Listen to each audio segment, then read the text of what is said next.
What's going on, my beautiful high vibrational people? Today, man, we're talking about the beauty of humanity and the ugliness of humanity. Because, humanity has a light side to it that we call good. And humanity has also a dark side to it called what we call evil. Now, what is good for you and what is evil for you, maybe what's evil for you is good for somebody else. And perhaps what being good for you is bad for somebody else. So we live in a world of duality, we live in a world of contrast, and we live in a world of strange dynamics where we see this law, of opposition everywhere we go. Where you have black people and then you have white people. From my perspective, I believe that the beauty is in the eye of the beholder, meaning that some people view that the marriages and the partnerships of whites and blacks to be an abomination, to be a blasphemy. However, I must say that from my perspective, that the beauty is in the eye of the beholder, and I view that as something beautiful. Two things in contrast coming together to create something new. Now, I think that that's beautiful. However, some people believe that that's ugly. Some people believe that that's bad. Some people believe that that's evil, and that's okay. That's their perspective. But we need to understand that a lot of the times we are, indoctrinated into other people's perspectives and other people's belief systems and other people's disciplines that create a point of view that that create a point of view that distorts our own point of view. And sometimes we may be scared of our point of view because of the society and its expectations of the images and the things that are upholded and are exalted before us. So we may prioritize these things as far as physical values, as far as being in particular places, having particular things in your life. If you don't have the latest PS5, you're considered behind on something. While in reality, it's actually rather upside down.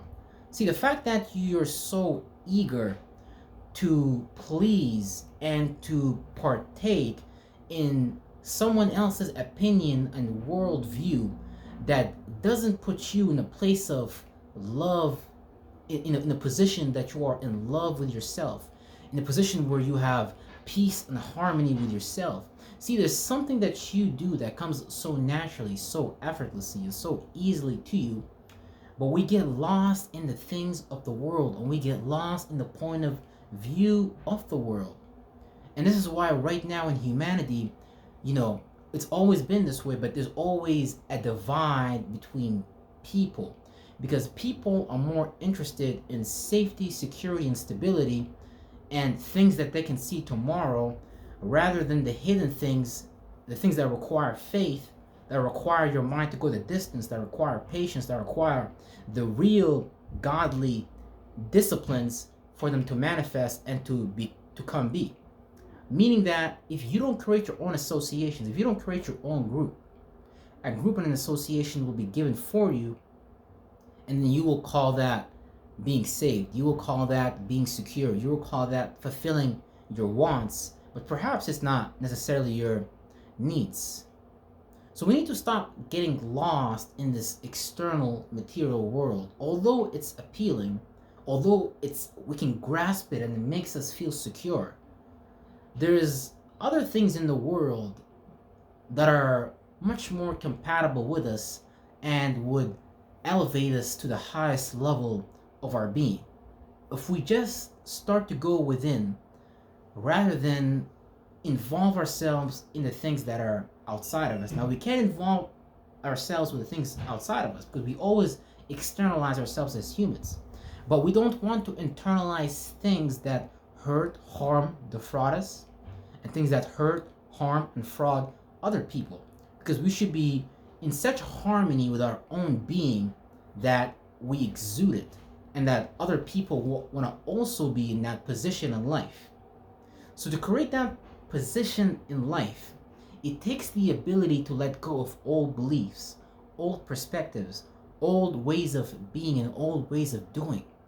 But when you've been being fake for so long, when somebody has beat your mind with their intellect, aka their theology, aka their discipline, to the point that you may not remember what's it like to be yourself. You might just want to put that in the background, and you might just want to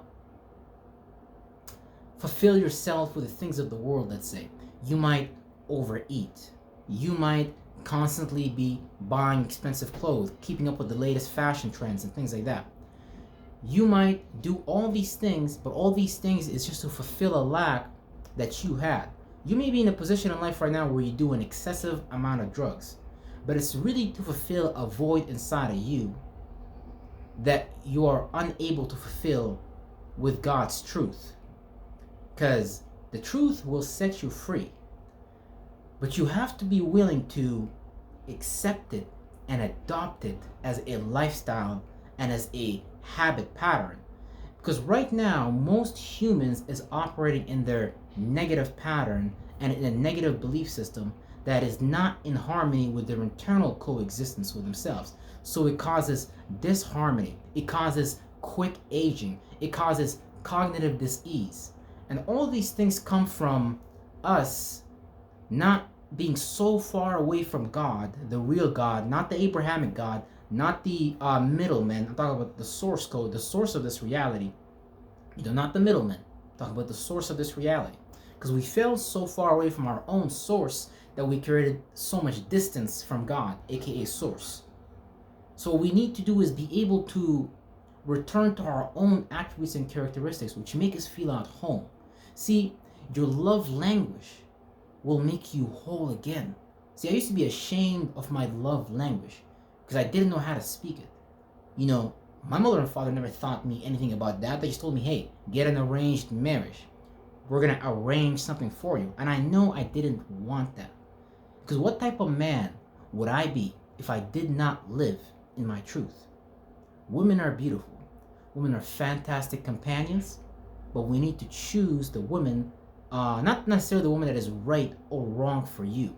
But you need to really sink in and emerge and engulf yourself with your purpose to the point that that idea of, that nothing can really interrupt who you are being. Because really, you already have feminine and masculine inside of you, but externally, you might be playing out the role of the masculine, and she might be playing out the role of the feminine. And it would be very wonderful. It would be an opportunity and a pleasure and an honor to have a companion of your same caliber and of your same level of devotion to spirituality and devotion to each other's source. Because your source, your attributes and characteristics, your own virtues and principles, which self-organize themselves in a coherent pattern, which allow you to self-organize your life and get back on your path to unfold the cube that you were in. Because once you understand you, once you learn about you, you're going to be able to break out of that cube, and that cube is going to unfold into a geometric reality, and it's going to direct you to all the right people, places, and things to manifest what you're here to see. Because we're all here to see our revelation. We're all here to, there's something that's keeping you depressed, meaning that you have created this weight over your mind, and now it's pushing you down, and you can't seem to get rid of it, so you can't seem to see yourself. And this weight then leads to depression, and leads to obsession with the wrong things, the wrong people, places, and things that may eventually bring your demise if you're not careful about it. Because God, Source, will put you through hellistic situations for you to want to get